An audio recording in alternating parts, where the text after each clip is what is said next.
Hi guys, welcome to Bear It All podcast. My name is Brittany Lowe. I'm the founder and CEO of Bea. And today I'm with Donna Hasson, who is a content creator with over 3 million followers between TikTok and Instagram. She's a self-taught baker, and now she is the founder of Homemade-ish, which is dry mixes that make baking fun, accessible, and glamorous. Thank you so much for joining me today. And I realized that we met through my great grand little in my sorority, Melissa, and we started seeing each other at like influencer events. And I have to tell you, I remember being at a Curel, this skincare brand event, and you were on your phone, you were creating a TikTok, and now you have such a big following, and we've also shared such a love for business. And so you're such a special friend because you get both like the creator side, and I can pick your brain when it comes to Bea or even just like how to create my own content. But then we also get giddy around building businesses and have big dreams. So I have been so looking forward to having you on. I cannot believe we met before Bea was even. Wait, really? Oh, that's true, because I knew you before the pandemic. Yeah. And I ideated on this and launched in 2022. Oh my gosh. And so let's break this down, because the beauty of now having a business is that you first created a community. Right. And so how did you I can only tell you, I try to make TikToks, but I do not have anything near 3 million followers. So how did you, when did you start? How did you know TikTok was going to blow up? Right. Well, I didn't. So we have to start off. You got to take risks. That's kind of part of life. I started around 2019. My brother is, the young kids. They know it. He is much younger than me. And him and his friends were just playing with this app. And I was like, what is this? What's happening? And I was on Instagram at the time, but, I missed the train of So I told everyone around me, when there's a new app, I am going to master it. So I can't say it was an accident. It was very intentional. And TikTok kind of just fell into my lap, and I started creating 5 times a day, every single day. Starting when in 2018? Summer. March? Wow. And I was the first person to not dance. I was going to say, because I remember checking out TikTok and being like, okay, I can't dance like that, so I don't belong on this app. How did you know to do something other than dance? Well, it just felt like they're giving me an opportunity to create a video. So I decided to just take my knowledge. I was older too, which we need to address. Yeah, but how old? You're still Gen Z, no? I was 21 or 22. Okay. Young, but still not the itty bitties that are now creating content. So I went into it and people are making money on here. I am going to make money on here. It was very intentional. A lot of people are like, oh yeah, just accidentally. It was not an accident.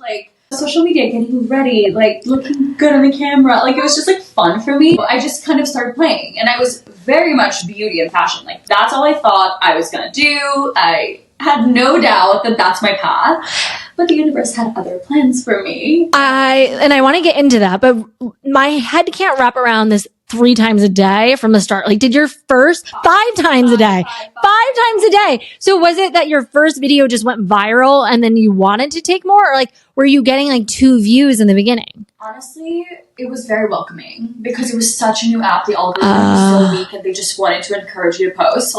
I remember, again, we're not talking viral yet, but I remember posting and just getting 10K and 20K. Oh, when your views do well, you're kind of ooh, I want to do more. Yeah. Because I think it gives you that instant gratification. Whereas I remember my first TikTok got 1,000 views. I'm yes. And the next 3 got 2. And I was oh, this is hard work. Right? You have to celebrate every step of the way, which I think people just are oh, I want 40 million. I'm yes. Yeah, don't we all? Right. So, true. That's 2,000 people, True. 2,000 new people that you've never maybe met or encountered before that are coming to you. And so how did you, because what I admire about you is that you're very consistent. And so you were very strategic on I'm going to grow TikTok. I'm going to know everything about it. I'm going to post 5 times a day. So did you if someone wanted, and granted now TikTok is a bit more mature, but if someone wanted to join this app, did you put thought on every day I'm going to post 2 videos, two videos talking to camera? How did you think about all these ideas? So honestly, I started with, which by the way, don't take this advice, but I started with just like quantity over quality, which is, if you ask me now, is not the case. But I was just posting anything and everything. It was honestly like just like taking the phone and being like, oh, this sound is fun, let me just do a voiceover, or like, I don't know, like literally anything. I was just trying to see what sticks. Like it was kind of like sticking things at the wall, and it's like, is it falling or is it catching? Like what's happening? So you had a strategy in terms of posting, but in terms of like content ideas, you're like, the sky has no limit. Let's just see what works to start. I mean, that was my first like few months, I would say, because honestly, it was like embarrassing. Really? Now it's like so cool. Children dancing and like me who just graduated and like trying to figure out, like knowing I'm going to do social media, was kind of exploring with Instagram. But I'm like, I am now having to put myself out there in a way that I've never done before. Like video was not really a thing unless you were on YouTube, but that was a whole production. Right? Wow, right. And so summer of 2019, you recently graduate from college. Did you feel the pressure of, I have 1 year to make this work? Honestly, no, because they are amazing. So honestly, like I remember getting my first $300 check. Wow. From, like, Instagram. We were jumping in the kitchen. We were like, oh, gotta celebrate the wins, right? You have to. Yes. When you celebrate the small ones, the big ones are so much more meaningful. And I just remember, like, I got that check and I was like, see? There's money here. You're like, I can pay for a New York City apartment with this check. And so then fast forward to the pandemic, that's when TikTok and you really blew up. But was there a single video or like a single moment that you can look back at that really defined this massive growth? Yeah, so aside from me being on social media and all the things, I always loved baking and hosting. Like that was like my favorite thing. I would force my parents to just be like, invite your friends over because I want to make desserts today. And I would go on Pinterest and just create these like really beautiful desserts. But again, with no intention to post it because I didn't think people cared. And one day my parents, they see me. I'm already filming it too, for the record. And they're like, why don't you just like post this and see what happens? So you would so bad. I was like, no. But you were filming it for what? Like I just was filming it. I literally can't even explain to the why, because you would think I should post it. And my parents again encouraged, and they're like, you should like think about this. And I was just like, no, nobody cares. That's so embarrassing. Food is like just not who I am. I'm a fashion and beauty girly, and that's it. But one listens to their parents. Of course. And thankfully you did. Thank God, because I posted this one. So I did post like one other recipe. It was like a savory, whatever. It did kind of well. It was a mac and cheese video. Ooh. And what's kind of well? Like 200K. That's huge. I remember just being like, question mark, what's happening? Like, do people like this? Like, food has like a community. This is crazy. So I was like, okay, kind of like showed it up. Sure. Like, didn't think too much. And then I posted a baked donut video. And that was something I've never in my life experienced. It was truly the most insane feeling. I posted within like 10 minutes, 100K, 200, 300K. Like I am like freaking out. The views are blowing up. I also at the time, TikTok was so new, so you would gain like thousands of followers. Wow. Like, this feels like a different century. Like actually. And I'm talking about it and I have chills because I just like remember that feeling so vividly. Holy crap. Ever since that, I swear, that next day, I was like, oh, I'm a baker. Every single day. And so I did. From that point, I literally was a machine. I was like, oh my God, say less. Yeah. But I do think you had a talent. Like, what did you go to school for? Did you go to school for like marketing or baking? Because I do think that you have such a good eye that to me, I still remember that donut. It was with the molds, right? Yeah. And I was like, oh, you've been doing this for years. Right. So I went to school, ironically, at Johnson & Wales, which is a culinary, but I didn't study that. I studied fashion merchandising, which was very much business savvy about like the other side of just like fashion, right? And that's why we did the case study and everything. So it was amazing. And they force you also to like really get internships. So I got amazing internships. Like I was at Alice and Olivia. I thought I am going to be a fashion girly. Like I had no doubt. So, I mean, food, was around me always, it's a passion of mine. I love it. I love going to restaurants. I love just like trying new things. But I never thought that's going to be my identity. Wow. And so then you blow up and it becomes your identity. Right. And I still was definitely embarrassed. Like, I was not so proud. I was like, oh my God, I'm going to be known as like the food girl. Really? It took me a long time to then switch and be like, wait, that's actually so cool. Yeah. And what allowed you to have that shift of like, oh, I feel so insecure about being this food girl to being like, I am the coolest food girl out there? Honestly, I think once TikTok were letting us upload videos, so I had more control. Interesting. And so it wasn't like a matter of, oh, I got this really big brand deal and now I feel confident. It was more of like feeling really good about what you're putting out there. Yeah, because to me, and now I can really proudly say that it's quality over quantity any day. You know, if my content is not good, I honestly will not post, which there's a fine line, right? Like, I definitely think you have to like let go a little, have fun, but I'm just such a perfectionist and I really do see this as like my business. Yeah. That it's really hard for me to just be like, let me do a voiceover, even though I should. Wow. I'm telling myself, like, you should. And then did life change? Because I remember seeing you before the pandemic and I didn't even know what TikTok was. And then we get out of this pandemic and you have millions of followers. You're getting these crazy brand deals. You've like so many people commenting and engaging with your content. Like, and then you have an agency, you have an agent, you have a manager. Like, I feel like it happened really quickly. And you do see that a lot with especially the TikTok stars that overnight, and not to talk about overnight success as it's easy, but having a few really strong videos at this time lend itself to really strong success as a career. Yes, but I have to like really stress this. When I was in my Instagram era before TikTok, I was reaching out to managers. Like, I was doing all of it. So it didn't feel like an overnight success for me because I was kind of maintaining relationships and like literally reaching out to anyone. And if anyone said no to me, I'm like, let me prove them wrong. I love that. I definitely feel like it was a different beast, you know? Wow. So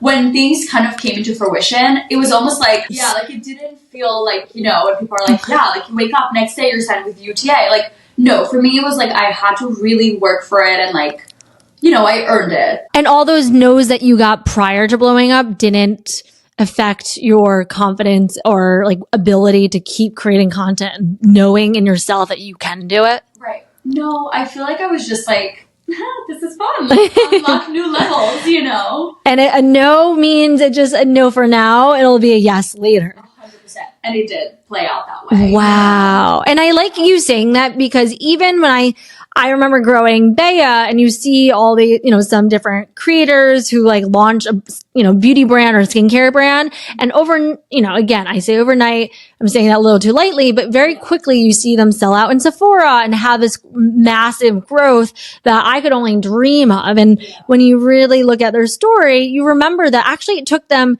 10 years to grow their following and their community in a really mindful, strategic way so that when they did launch a brand, they already had built-in customers. Right. But I have to say, though, you have to remind yourself that social media is fake. Because, yes, we get amazing views and, like, it's amazing and it's great. But, like, how many brands have you seen that were, like, you know, creators during the pandemic that were, like, the best, you know, like you're idolizing them and then they launch at Sephora and guess what? Within a year, they're no longer there. Yes. Nobody talks about it. Nobody highlights that. Not that it should. I mean, obviously, you know, to each their own, but I think it's also important to like remember, you know, doing an influencer collab is so different than launching your own brand. That to me is, I don't know, it's just like a different beast. Obviously having my own thing now, but like I had to analyze that because I've been one of those people, you know, when we created like a little cutesy capsula, whatever, like collection, but it's not yours, you know? I appreciate you saying that because especially in the beauty world, which is the industry I'm in, you see so many celebrity backed brands and there's some where the founder is very involved and that's great. There's so many where it's like just having the name associated with the brand will rake in lots of sales where it's like, then you're like, wait, I'm not sleeping this week just to, you know, get a few orders. What's happening? Sometimes not. That's the thing too. It's like, I'm like, I don't want to call out brands, but there are many celebrities that have launched brands that literally got kicked out of Sephora. They're literally not selling anything. Because to me, it's also, as a brand, you have to show that there's a person behind it. You know, like to me, I want to know, like, oh, you did the work. I actually love following the founders of brands. To see. I'm like, oh my God, like, you did this. Like, to me is way more powerful. And a lot of, you know, brands with just like a clickbait moment. Yes. And I will say, even with that, when like someone is the founder or whatever, like it's so important to also like look into the team that's supporting them, because there are brands that are doing very well, but it's like, well, is it like, it's definitely with them and their vision, but there's also like this incredible team that's right there with them building this massive brand. And that has been like a big takeaway as I've kind of navigated the beauty industry and understand like the inner workings of different brands of like, okay, this works because of X. This doesn't work because of Y. And taking that with a grain of salt as I build my own company with not a platform, no celebrity association, because it is hard work. And the reality is that there is no shortcuts to becoming successful. And longevity. I think that's another thing. Like, if you want to be trendy for 5 minutes, Sure, no problem. But if you want it to be like a household brand, oh my God, this is going to be years in the making. Yes. And then you will become something. I mean, look at Say Beauty. Like, I remember when they launched, they reached out to me. And like, I remember like, I didn't know who they were, but I kind of was like, ooh, I like what they're doing. And they gifted me, and I was obsessed, because to me, a good product, you know, you try once and you're like, I want more. Yes. And I remember following their journey from like day, and look at them now. But people don't remember the 5 years ago. No. They're looking at now and they're like, oh my God, they're crushing it. I'm like, yeah, they are, but they worked so hard to get there. Yes. And what we've noticed as a small brand is that people like influencers and creators want to post about a cool brand. So like this, but before Say was Say, for example, like they needed people to take a chance on them and create that content in order for them to become that cool brand. So it's a little bit of this chicken and egg that's very difficult on the brand side of like, we know we want to become that cool brand, and we need people to take chances before we get there. I agree.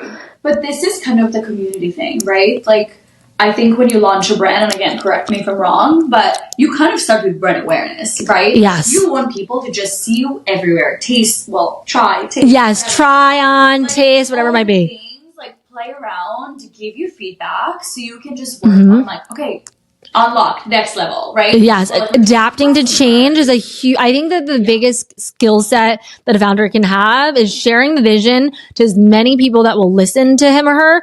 And then also being able to adapt and like read the market, see the feedback from customers, and keep adapting and changing and pivoting where needed to and ultimately create a brand and products that are truly going to resonate with our customers. And so going into this, so you now become a full-on TikTok star, content creator. You love baking. What was that aha moment of let's go from baking and creating recipes to now creating a tangible product I can sell as a business? Oh, wow. Well, I always knew, I feel like when you have a business like of your own, when you work for yourself, it's kind of like you're constantly unlocking new levels. And I felt like, okay, I nailed social media. This is really fun. I love it. It's my career. I get to do what I love. But something was missing. Like, I needed like the feeling of like fulfillment that I wasn't necessarily getting. And I felt the only way for people to really feel like they're part of something is by trying something physically. And I was brainstorming because at first I was like, okay, do I open a bakery? I don't know, like, how do I get people to physically try my stuff? Yes. And when you say fulfilling, is it like for yourself feeling like you're having impact on the world? Is it because you were getting comfortable with social media? Like, what was like that underrooted why? I think the comfortable thing for sure. You know, once you hit such crazy numbers, you're kind of like, oh, yeah, now what? Right? And obviously there's always room to grow and like evolve, and I love doing that, and I love growing and learning. But you know, just like everything else, social media is changing every day. Like when I started, it was so different and like almost like more innocent and like cute, and now it's very serious, right? Like, you know, brands spend so much money on it. And I get it. I mean, it works, so like that makes sense. But I just felt like, okay, I know so much. Like, I have literally top, like, I don't know, secret information. Like, why don't I take it into my own hands and make something that is longevity, and also not to scare anyone, but you never know how long social media is going to be around or what's next. And I just felt like I want to have that stability of something that is bigger than what I'm doing right now, and something that I can literally make money in my sleep, right? Right. And the only way to do it is by creating your own product. And why not? And I think we already touched upon it, but it seems like you wanted to create your own product and put your own heart, soul, wallet behind, because if you were just a face in a collaboration, it's not truly your own. Yeah, and I've done that. Yeah. Like, I've definitely tried and I learned so much. I think it's just important to try and learn. Yes. But I just felt, and again, back to my point of money, when it's your own money, it's a different game because you care about it in such a different perspective. You feel every dollar that goes out of your account. I want to do more of this. I never want to do this, right? But have that control, especially if you're self-funding your brand and your company, which we both are, which we definitely resonate on, is that yes, it's your control, but then you also have to front the money behind it. But I also think that gives, speaks volumes to what you put out there, because you're not going to waste money on something that's okay. 100%. You're only going to release something and put money behind something that you truly, truly believe in. And so you get this idea, you're going to do the brand. What's the first thing you do? Once you're I'm going to create my own baking brand, what's next? Well, I didn't even know. It took me so long. Honestly, the idea was the hardest thing for me, because I'm I'm launching a brand. I'm already a marketing plan, what I'm going to do, the visuals, and then everyone's what is your product? Right. So that took me a long time. I think just having conversation with friends, and they didn't realize that they were helping me develop the idea, and doing research and really diving deep into okay, what really succeed. And I also felt baking is so outdated. Only now you're seeing a shift of packaging and just in general ingredients, all these things that in the past nobody cared, because they can buy a $1 box whatever cake. Great, it does the job, but also what are you eating? Right. And I think the food, the ingredient transparency, we're seeing so many people, be worried about what's in their water and their food and what kind of oils are being, cooking their food. So I do think that the timing of your idea is really crucial as well, because people want elevated, they want to have fun with it, whatever they're buying, but also want that quality. And they're now willing to spend more, especially with all the added education that we're now receiving. And so finding the idea was hard, but did you give yourself a timeline of I'm going to start a brand and I have the next 6 months to figure out what it is? So I am weird with numbers, and I love the variations of 2 and 1. So just the number 1 and the number 2. Okay. Together, alone, 11, 11, 2, 2, 2, just whatever. I'm make it make sense. But I told myself 11, 11, I'm launching my brand. Okay. So that was probably 2 years ago. Yeah. 11, 11, 24, I'm launching my brand. Oh.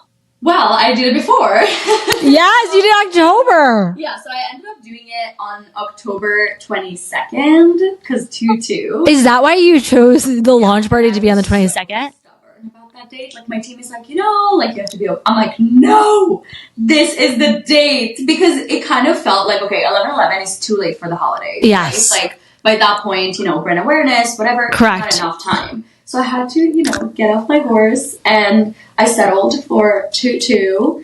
And yeah, it worked out. I did my party on the 21st, so 2/1. And then launch on the 22nd. Yeah. Wow. And so you get the idea for the brand. Now you talk to a bunch of people, which I think is a great way to do your market research just organically. And sometimes people are so quick to be you have to sign an NDA before I share any details. Right. But I think the biggest learning lessons when developing a brand is talking openly. And the person you're talking to might not even know your objective of asking those questions, but that's when they're openly sharing their answers and their feedback without almost being biased to what they think you might want to hear. And so you finally get the idea.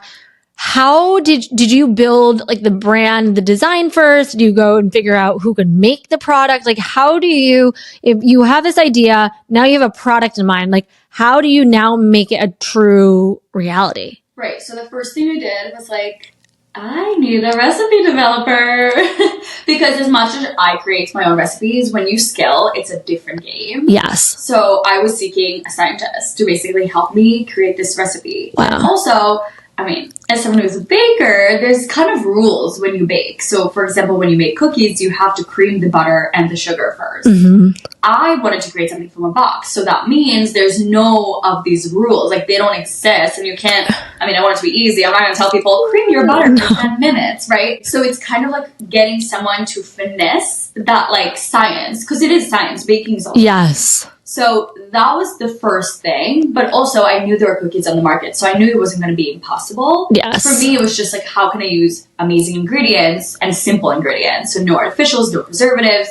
Keep it as what you see is what you get. And did you create a recipe just in your kitchen and then share that recipe to the scientists to figure out how can they create a recipe that can scale when you're manufacturing it? Or did you use a benchmark and be like, I like the cookies that are sold from this brand. How do we do that but better? No, so we created our own recipe from scratch. So it was kind of like a teamwork. Basically, they would send me the recipe and then I would go home and like play around. And then I would say, too much salt. The flour tastes weird. Which, by the way, I learned that flour has different tastes. Who would have known? Right, but quality is so important. I mean, I feel like with every product you make, Yes. but especially things that are on your face, Yes. into your body, like this is like life-changing. So I start just upgrading every time. And so I would use like this specific flour. Also, there's so many flours, right? There's like all-purpose, like bread flour, pastry, like these are all things I like didn't really know, and it's all different reasons. Like it's all different flours for different reasons. So learning that along the way, and like just testing, like, okay, what does an all-purpose flour look like versus like bread flour? So it was just like a lot of trial and error. I mean, I tested way too many cookies, to say the least. I remember you sharing me some of the final recipe, and I was like, oh my gosh, I cannot wait for this to launch, because you could tell that you spent a lot of time thinking through the recipes. So you find the style. Is the scientist the person that you really relied on to help guide you on like, okay, this is how this process is done? Or did you hire a consultant? Did you Google it? Yeah. Well, I mean, I can't say it was, horns and glitters. I wish. That would be amazing. But I actually got a first scientist, and there was a little bit of a situation. So it ended up just not working out. Like, can we give any kind of details? I mean, they're great people, so I don't want this to come Of course not. No. But just like, definitely a miscommunication with just like the budgeting. We solved it. All good. Great. But personality, like, do you think the personality fit is important too? Yes, but also to me, it's like, if you're really good at what you're doing, I'll make it work. I'm very moldable. I feel like I'm good with people. But yeah, so that didn't work out. So that forced me to seek a new scientist. Got it. So I was talking to my friends who are also founders, and they introduced me to my current, I'm still with them, scientist. It's basically a company that they consult you too. So it's kind of like a 360 in one. They do source. I love them so much. Wow. And so they're the ones who really guided you on like, hey, this is how we're thinking through marketing, operations, or just the production. Production and kind of the steps of like, okay, this is your product. Now these are the steps we need to take to get here. So it's almost like a turnkey operation. Perhaps. I like that. We did that for our first product when I was launching Bea, and from there, we ended up hiring our own chemist that still we work with today. But it was really nice to have that person to be like, okay, if you want to launch this date, here are the steps. Here's the different testing that you have to go through. Here's like how long it takes for packaging to come in and XYZ. And it was so helpful because you really just don't know what you don't know. You don't know anything. And it's like, as much as people tell you, you're just like, like, I remember people were like, okay, just like get ready, a wild ride, like things. I remember telling you, I'm like, it's different than like collaborating, because it's like there's so much to think about, and it's also very expensive, so you have to really want it, which is fun. Crazy, like it's crazy. Like every day, I feel like I wake up to a new invoice, and I'm like, who's this? What is this for? And meanwhile, you're like, all right, I got a few more days until they respond back. 100%. You're like, okay, how much did that cost? And talking about communication, your scientist, I think it's so important, whether it's the food scientist, a chemist in our terms, or whatever vendor, is that sometimes, like, if you're not on the same wavelength and the communication isn't super clear, you can wake up with an invoice that's double than what you've agreed upon. And so as a new founder, you're almost, I don't know if you felt this way, but when I started, I felt so grateful that they were working with me and they would take this time to help set up this order for me. And now I'm like, I'm spending so much money with you. This is what I expect. And this is how we're going to carry on. And I think it's just a matter of like maturity and just confidence of like, I'm supporting your business just as much as you're supporting me. So how do we have this as a working relationship?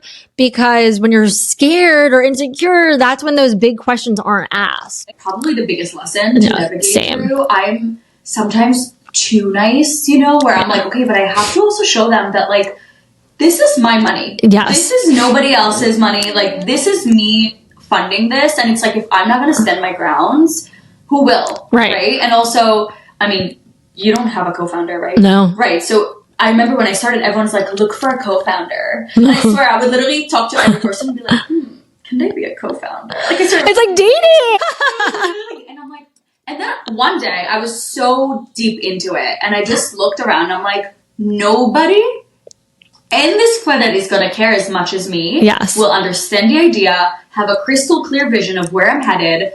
I'm doing it on my own. I love that. And I feel the same way. It's like you're in a marriage that's very hard to get a divorce out of. And it's a make it or break. And as you evolve, like your vision from the start might be really cohesive, but as you evolve, like you have to pivot and change so much from the time that you incepted the idea of it that you also have to bank on evolving at the same time. And I guess that's also like a relationship. And sometimes like there's some co-founders who are a match made in heaven, 100%. But I think it's truly about the person. Like I am too much of a control freak. I think that okay, cool. We're the same boat. That I love being a founder. And so let's go into this a little bit too, because now that you have a launch, you do all this work, you find your scientists, you have a great eye, you work on all the packaging. Now you have a launch. So you have this background of beauty and being a content creator. You're now like starting your own company. How did you think about your launch maybe differently than someone who didn't have the background of being a content creator or having this beauty angle? Well, for me, the one thing that I take into consideration, first of all, I've been to so many events, right? So many launches. Like, yes. I've seen the ins and outs. I know what I like. I know what I hate. I know what I will do. I know what I would never go to. Like, for me, it's crystal clear. I've been doing this for literally 7 years now. So for me, the no doubt was the first impression. Mm-hmm. I'm either doing the best that I can or I'm doing nothing. And if I'm being honest, I mean, of course, again, back to the unicorn and glitter, my packaging was delayed by a month. A month. So I am sweating blood and tears. And also, on top of all of this, I want to have the most beautiful launch party. Of course. Well, let me tell you. Didn't find a venue until the week before. No way. Mm-hmm. Meanwhile, she secured the coolest venue. Thank you. I mean, again, it was so important to be like the best first impression. Like, I wanted people to walk in and be like, this is amazing. Like, I trust it. Because to me, it's kind of like selling a fragrance, right? Nobody knows who what this is. I mean, they know me, sure, but like, they don't know my product. A lot of them haven't even tried it, which was why I wanted to create a product. So for me, I was like, I have one first impression and it's now. And so I was like, I need to make the best cookies, which by the way, I baked myself literally the night before. Like, I curated the whole thing. I had some help, people help me, bring in like display stuff and props. But like, it was me, my mom, my sister, like a bunch of friends came in. We're literally like tackling in. And now before the event, like, it's definitely a lot of non-glamorous things that people don't see that I really do try to, at least on my content, highlight a little bit more. I'm trying to get better at it. Because I do think that social media is glamorous. So it is finding that balance of like, how real should you be versus showing the glitz and glam. So I appreciate that. And yes, you have your mom, your sister, everyone's hands on deck. Yeah. But what I think is brilliant with what you did is that you strategically aligned yourself with certain partnerships for your launch. Yeah. So like you had your launch party at this members only fly fish club, and you had Grey Goose as your partner. Yeah, and we also had Elvis and Charlotte Tilbury. So one, like, who paid for this launch party, and like, how did you secure these partnerships / think about having these collabs? So actually, backing up a little, I knew all along that because I do food, it's not interfering with any beauty clients of mine. So I was like, why don't we kind of teamwork and make something together. So actually for my big photo shoot, Boxum partnered with us. And how? Did you reach out to them? Did you know the manager?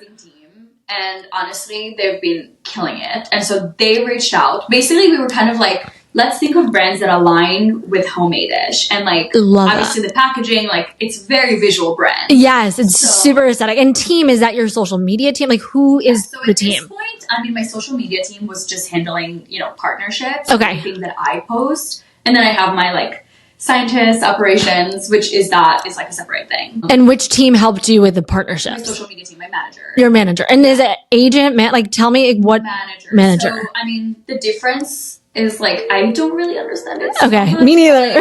It's basically when you scale, you need both. Okay. But also managers is usually a little bit more hands-on. Got it. Or agents just help broker the deals. Exactly. Like agents kind of like brings in like bigger scale deals. Okay. Which again, great. It's all great stuff, but you're also giving a bigger cut. Whereas a manager is really invested in you and your success. Yeah, and more like you sit down into like the nitty gritty of things. Like it's kind of like, okay, how can we make your content like this and that? And, like, it's more like they'll pitch a very like dedicated pitch to the brand. So they're almost like your mini publicists in a way, but they also get involved with your strategy and, and growth. No, but is it like almost like a publicist? No. Different beast. Got it. And that is like just for press, like just for placement, awareness. Not getting partnership. But she's essentially pitching you to get these brands. So you worked with your team to get this Buxom partnership. Yeah. And what was the ask? So basically we're doing a collab gifting situation, which is actually oh my gosh. It's been really fun to just like my family and friends and like influencer friends and like, just like my community. So that's going to be really fun. And then we did like a video together, which was kind of, I already posted it, but it was kind of like a Vogue Get Ready With Me style. And then we actually post collabed, like they shared it on their website and I shared it on mine. So kind of like a get the look. Love that. So it was really fun, really creative. I personally have never seen that happen before. No, that's what I thought was brilliant because I assume that they probably invested in your photo shoot or paid something to be a part of this collab. Yeah, so that has been incredible because I'm self-funding. So right. It's really nice to have amazing partners that believe in the brand as much as me. And then it's kind of like,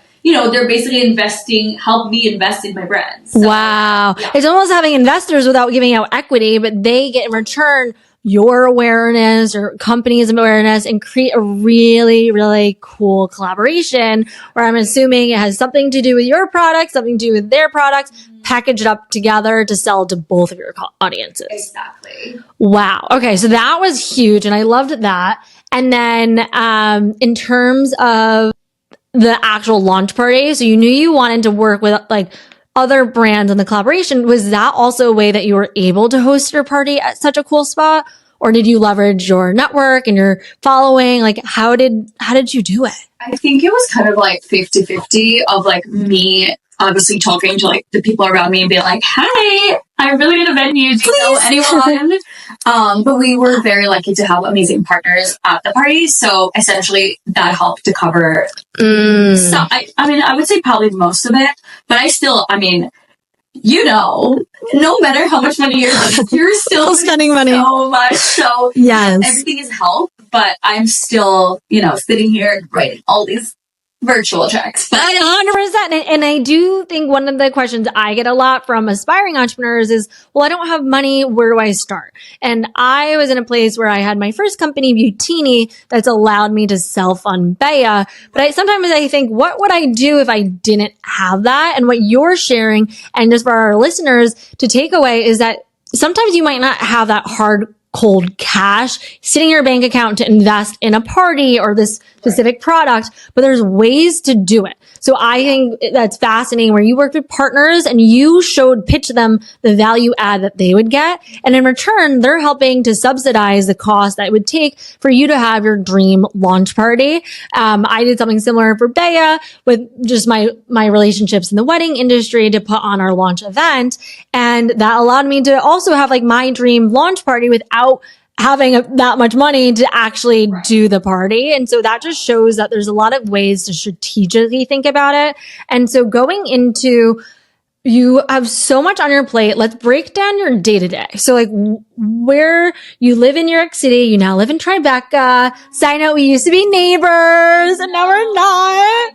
I know. So what time do you wake up? Like how do you start your day? So I will not, like, I would be lying if I said that moving while building a business is probably the worst thing, because not only did it throw me off, also the extra money of moving, just like, killer. Like, the universe, what are you doing here? Like, please, what's the reason? Right. But with that being said, so I'm still adjusting my routine, because honestly, like, I haven't found like my spots yet that I'm like obsessed with. I've only been there for like 2 months, which is insane. So literally right before your lunch. Literally right before my lunch. And I got kicked out of my apartment because they were selling it. That's why. They're like, 2 months, you gotta move. And I was like, what now? Yeah. So that was not ideal for sure. Not at all. Again, that's things that just happen. It's life, right? Like, you have to adjust, and like, so that was not ideal. But my routine right now is I wake up around like 8:30, 8:40. I'm feeling. I love that. And then I try to move my body, whether it's like a walk. I live really close to the West End Highway now, so it's so really nice. So, you know, whether a walk or I go to Pilates, which is like my favorite. I mean, my studio is here, so I have to we come and let's do it together. I know. So yeah, that is, I need to like, but again, adjust it. Just, right? yes. I'm a walker and it's like an hour walk. So yeah. I'm figuring it out. But I try to move my body, and then I get back, and usually it's kind of just like meetings, like back to back. Are you having coffee? Are we eating before this? Yeah, I have matcha. Oh. I'm obsessed with matcha. I'm on a matcha hunt for like best matchas. Oh, good to know. So right now I have a Blank Street matcha next to my apartment, and so I go there every single day, and I get their banana bread matcha. Oh, that sounds amazing. Don't they also have like the coffee club? Yes, but like good luck getting in. Really? Yeah, apparently the guy working there was like, good luck getting in. Like, even we can't get in. I'm like, knock, knock. Wow. That, okay, so we don't have the coffee club, but you get that like every day. It's my splurge, my little treat.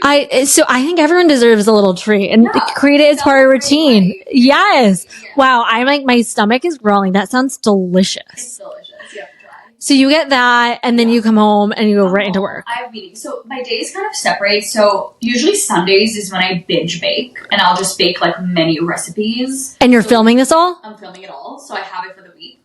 So it's kind of like so like Sunday is a work day. Sunday, I mean, again, obviously, like, I do film through the week, but like Sunday is like I don't have to go anywhere. I wake up, I get ready. So you do your hair and makeup. I do my hair and makeup. Yeah. So that's kind of like what that looks like. And then through the week, I mean, I have events and I have meetings. Wow. So I just try to give that priority and time. I love that. And what I also really enjoy about your baking content that you do differently is it's not just look how amazing these donuts or marshmallows are, but you always have your hair and makeup done and really cute outfits. So I feel like you touch on the beauty vertical, the fashion vertical, and baking all at once. Yeah, I mean, 3 passions of mine that I literally will never give up. So it's really nice being able to do it. Of course, I have to wash my clothes after every time.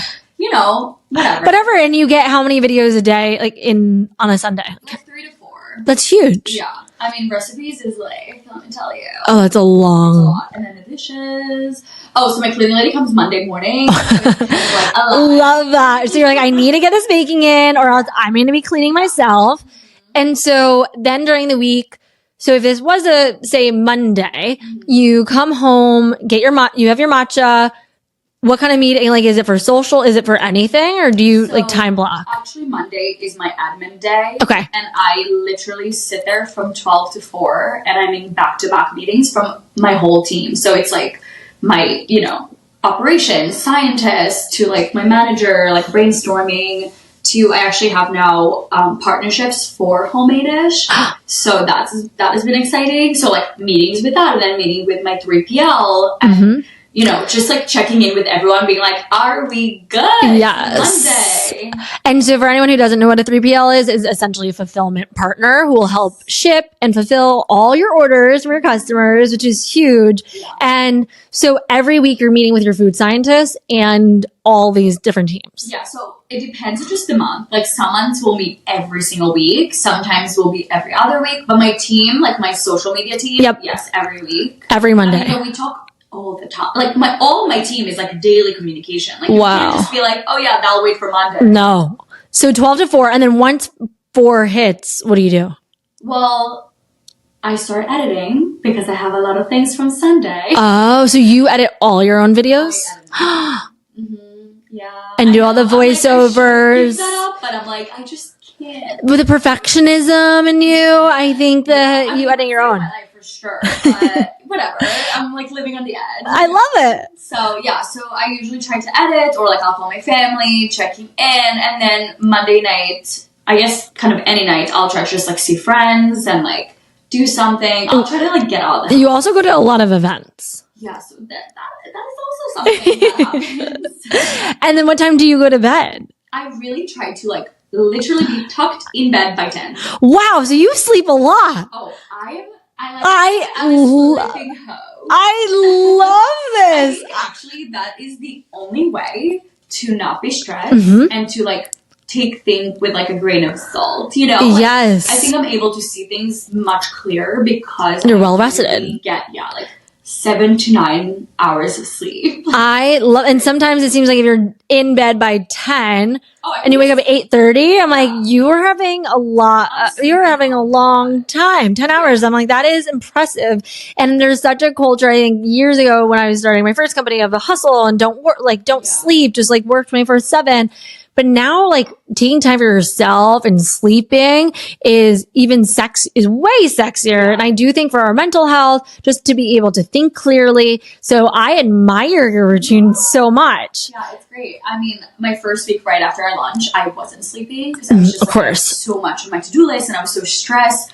And I literally had to like have a self-talk and be like, this is not sustainable. Like, this is about to be your life, right? Like, I can't not sleep this. Yeah. So I had to really adjust and like de-stress, meditate, like really take it in and like being like, okay, like we're disconnecting. As long as I check off my to-do list for the day, you're good. I'm good. My brain is like shut off. And how do you make a checklist? Like virtually or on paper? On my phone. Okay. Just because that's the only way that I'm like. On your notes app? My notes app. Love that. And so when we talk about like skincare, beauty, like what's your routine there? Or do you have any favorite products that you're using on a daily basis? Yeah, I mean, I'm very anal when it comes to skincare. I literally will be drunk and I will still do my skincare. I love that. No matter what. You are committed to the cause. I'm committed and I see results. So I'm like, yeah, this is working. You're like, and this pays my bills. You have your beauty partnerships. You can bake. Yeah. Obviously, you don't eat everything you make because you try it, because I've gotten some of your things and I was like, if I baked like her,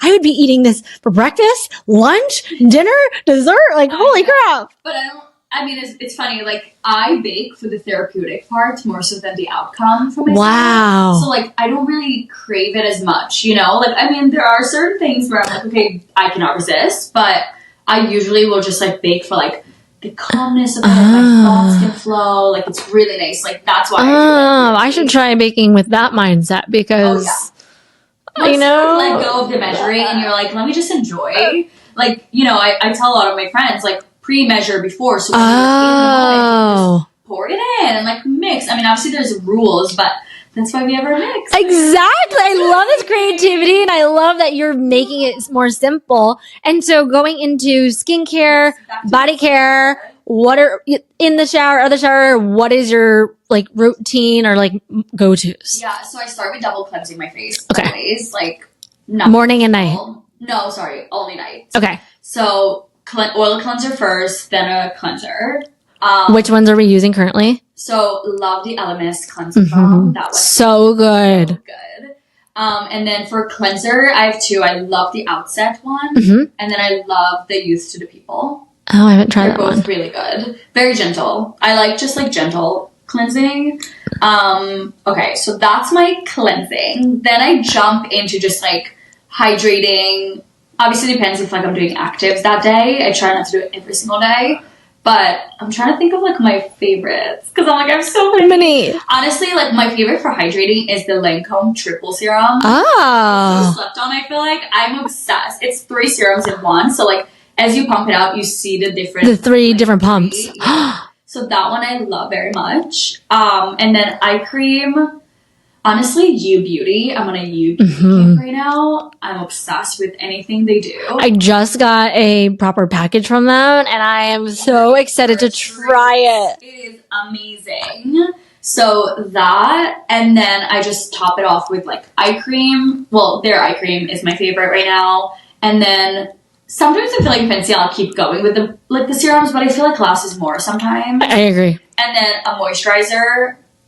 Honestly, I'm like really trying to think here because like I have so many. So you're in rotation on that. Tatcha's good. I always try new products. I feel like that's kind of part of the job. Yep. So yeah. And then I finish off with the Bea spray. Oh my god, do you really? Have it next to my Wait, bed. really? Yeah, That makes me so happy. And I love a spray. Also, if I'm like sweating in the middle of the night. True. It cools you down. Yeah. I agree. And I love hearing that whole routine. And you have glowing skin. And it makes sense that you don't eat a ton of sugar when you're baking because your skin is flawless. So I'm taking notes.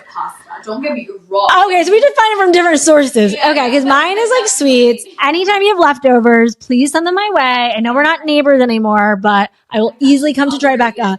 I think that I've dreamed about your marshmallows that you made me like last year, like a dozen times. They were so good. And you have such a gift of making things look pretty, but also like easy and digestible.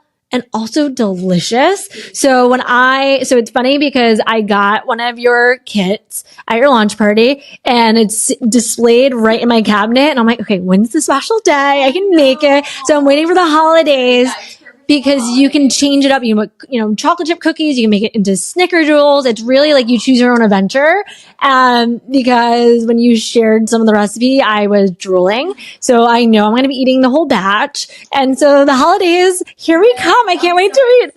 But I think I so appreciate you sharing a little bit more of like how you've leveraged your community and all your learnings from being a content creator while you've built this incredible brand called Homemade-ish. And how can we find you for anyone who wants to order a dry mix? Well, we're just on homemade-ish.com.